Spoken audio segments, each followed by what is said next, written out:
Today I'm here to introduce to you a very special gentleman. His name is Bradley Soufran.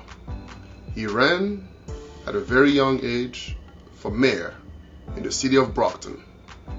He has been known to make changes and influence changes. Today he has a special word for us, and I'd like you all to meet Mr. Bradley. Bradley, how are you? I'm good. I appreciate that, brother. I really appreciate that. Thank you for having me on, and thank you for giving me the opportunity to have this conversation with you. Bradley, you're very welcome. It is my privilege to actually receive you here. Bradley, what is your message, and why are we here? Well, my message just in general as an individual is to stand for something or fall for anything. And currently we're here to shed light on different tactics we could use as individuals who are tired of the ills and social constructs that affect us personally, to unify and make a difference in ways that are going to benefit the majority as opposed to the minority. Okay. So, what are the problems that you think needs that type of solution? Well, I think it starts with the individual. Okay. We are a reflection of how we feel within, and we treat people how we treat ourselves. And currently, the toxic atmosphere breeds individuals who are antisocial. Okay. I say that to say that those who walk by you in the train, those who walk by you on the bus, those you walk by in school and say nothing to, probably go through the same social ills that you go through. But the social ill will never change solely because of the fact that we've been bred and socially constructed to believe that we're different. I believe that though we may be different in culture, though we may be different in lineage, we have a unifying factor being in this nation right here. And we must seek to understand our surroundings to understand who we are. And that is just flesh, a spirit, and a mind with two eyes that can see, in my opinion. So, you're saying that the division is not really a division because we have way too many things in common if we spend the time to truly realize it. Yes. That's very powerful. And what does that do for us? Well, I think that puts us in a position to be a unified front. Okay. And only through unity can change be manifested.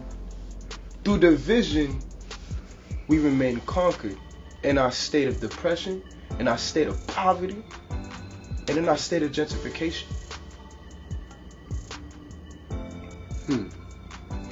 You know, I think I can relate to that because compartmentalization has always been a very strong attribute to the government. Creating that differentiation in levels allows to have a better control, of the mass, and I do see that in most of our cities where, we have a stigma that, black folks really are scared of each other. It's actually a constructed facts where two people walking and they're black, they'll be scared of each other. And but if you spend the time to really sit down and listen to the story of the other, you realize you have way much more thing in common than anything else. And I think I understand where you're going because we do need that unity. But how can we be unified when we have so much baggage, so much, I think I would call it stimuli that are around us? Just think about the social media.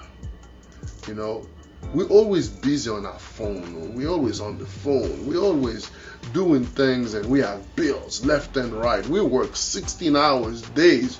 We don't have time. how can we literally spend the time to even, like you said, reach out to the neighbor that we do not know? How can we unify each other when there is so much division at our level?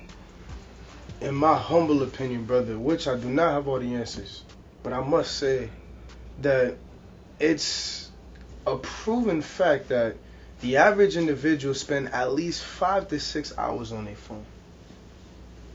And if social media is made to connect individuals throughout the world, then we could utilize that platform to push, I don't want to say propaganda, but positive propaganda that reinforces You said you're not going to do propaganda. I didn't want to say that, but it is what it is. All right. What do we call it? More of interaction, social interaction that has a specific goal.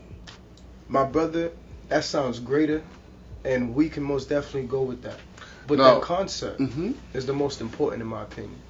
We have to utilize all platforms to push an agenda that's going to make it a trend to unify, to get to know the person next to you, to get to know even your own family members, to get to know yourself. It has to become a trend in 2019, and that is how the youth, that is how the millennials, that is how even the adults will follow it.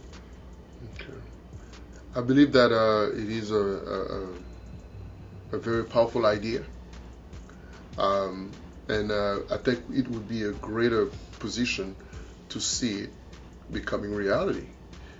And I guess we have the right man right now to actually help us through that path.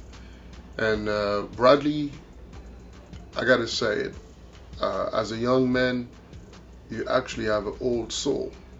Thank you, brother. You're very welcome, my friend. Thank you.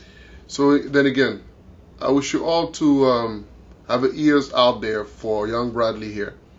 And hopefully if he has a good solution for us in order to unify, I would suggest all of us to take that path. Again, this was Jeff.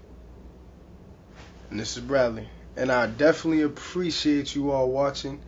And would I be able to say one more thing? Absolutely.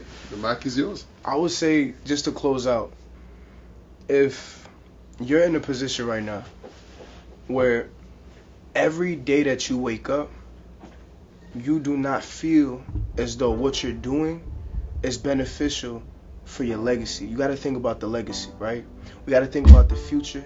We got to think about the generations that's to come in this country. Not only in this country, but in this world.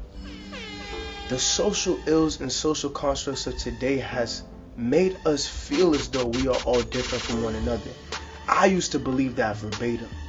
When I learned the truth about the history of this country, when I learned the truth about this nation, it made me resent those who resembled my oppressor. And then I started to realize that those who resembled my oppressor are not the ones oppressing me today.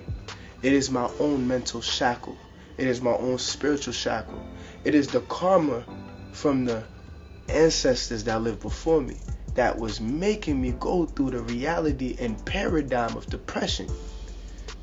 I had to wake up and see something greater for not only myself, but for the community. And I'm not just talking about Brockton, I'm not just talking about Boston, I'm talking about the human community. In my reality as a young man, I believe that in 2019, going into 2020, we can create a movement that the world has never seen before. For we have social media, for we have music, we have the arts, and not only that, but our generation is the only generation that questions and says why. Why do we have to listen to you? Why do we have to follow your laws? Why? Who left you in charge? Because in reality, we are the future. Lawyers, doctors, leaders, politicians, presidents, vice presidents, you name it. So in the present, we must act like what we already are in the future. Peace.